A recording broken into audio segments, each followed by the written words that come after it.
ગુજરાત શિક્ષણ બોર્ડ દ્વારા લેવાયેલી ધોરણ 10 બોર્ડની પરીક્ષામાં સુરતની યોગી પ્રવૃત્તિ વિદ્યાલયના વિદ્યાર્થીઓએ 1 અને 8 ગ્રેડ મેળવવામાં સફળતા મેળવી.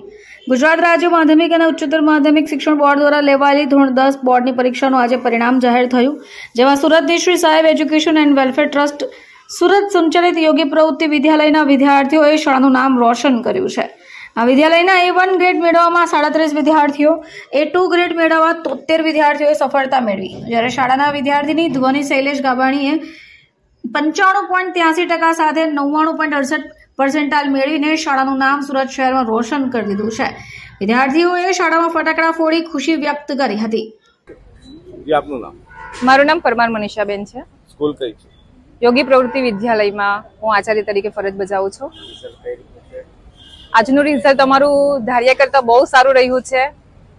અમારા શાળાની અંદર 95% રિઝલ્ટ આવ્યું છે. ત્યારબાદ A1 ની અંદર 37 વિદ્યાર્થીઓએ સિદ્ધિ હાંસલ કરી છે અને 70 પ્લસ ઇંગ્લિશ મીડિયમના 3 વિદ્યાર્થીઓ થઈને કુલ 73 વિદ્યાર્થીઓએ A2 ગ્રેડ પ્રાપ્ત કર્યો છે.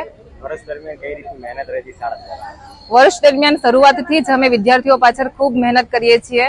વીકલી ટેસ્ટો લેવામાં આવે છે. જે વિદ્યાર્થીઓમાં જે વિષય પાછળ જે નબળું રિઝલ્ટ આવતું હોય છે તો એ વિષય પાછળ પૂરેપૂરું ધ્યાન આપવામાં આવે છે. પેપર વર્ક કરાવવામાં આવે છે.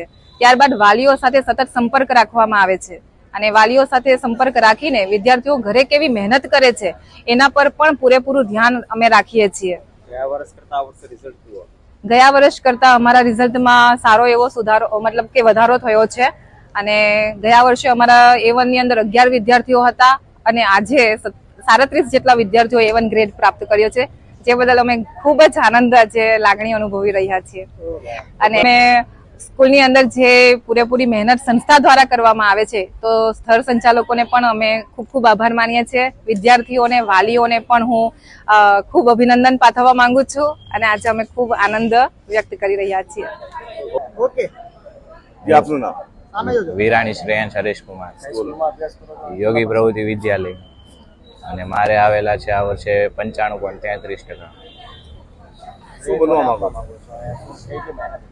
શ્રેય મારી સ્કૂલ અને મારી માતાને આપવા માંગુ છું અને મારે આગળ સાયન્સમાં A ગ્રુપ લઈને કમ્પ્યુટર સાયન્સ એન્જિનિયર બનવાનું છે. અભ્યાસમાં તો ડેઈલી 10 થી 12 કલાકનું રીડિંગ અને મને રાતે વધારે પ્રિફર કરું, એટલે વાંચવાનું ગમે, એટલે આખી રાત ખેંચી નાખતો વાંચવા માટે. બીજા વિદ્યાર્થીને એ પોતાની મહેનત પર ડિપેન્ડ કરે, એટલે તમે જેટલી સારી મહેનત કરો અને એક સ્પેશિયલ ટાઈમ ટેબલ બનાવવા અને રોજનું 10 થી 12 કલાક રીડિંગ ને ડિફિકલ્ટી હોય એ સ્કૂલે કે ટ્યુશને જે ક્લાસીસ પર જતા હોય ને આ સર કે ટીચર પાસે જઈને સોલ્યુશન કરાવવું. આપનું નામ? હરેશકુમાર વિરાણી. હરેશભાઈ, તમારા પુત્રને જે રીતે નંબર આવ્યો છે કેવી ખુશી અનુભવો છો? બહુ ખુશી થાય છે. તમે શું કરો છો? હું સર્વિસ કરું છું ડાયમંડમાં. તમારા ઘરમાં બીજા કોઈ આવી રીતે 10મા કે 12મા કોઈ આવ્યા છે? ના, હમણાં કોઈ નથી. હવે પુત્ર જે રીતે આગળ વધવા માંગે છે એના માટે શું કહો છો? કેટલી મહેનત કરશો તમે? મહેનત કરશું, આગળ વધે એ માટે આગળ ભણાવવાનું છે. શાળા વિશે શું કહેવું? શાળાએ કેવી પ્રવૃત્તિ કરાવી છે? શાળાએ સારી પ્રવૃત્તિ કરાવી છે. શાળાનો ઘણો ફાળો છે આમાં. આપનો પરિચય?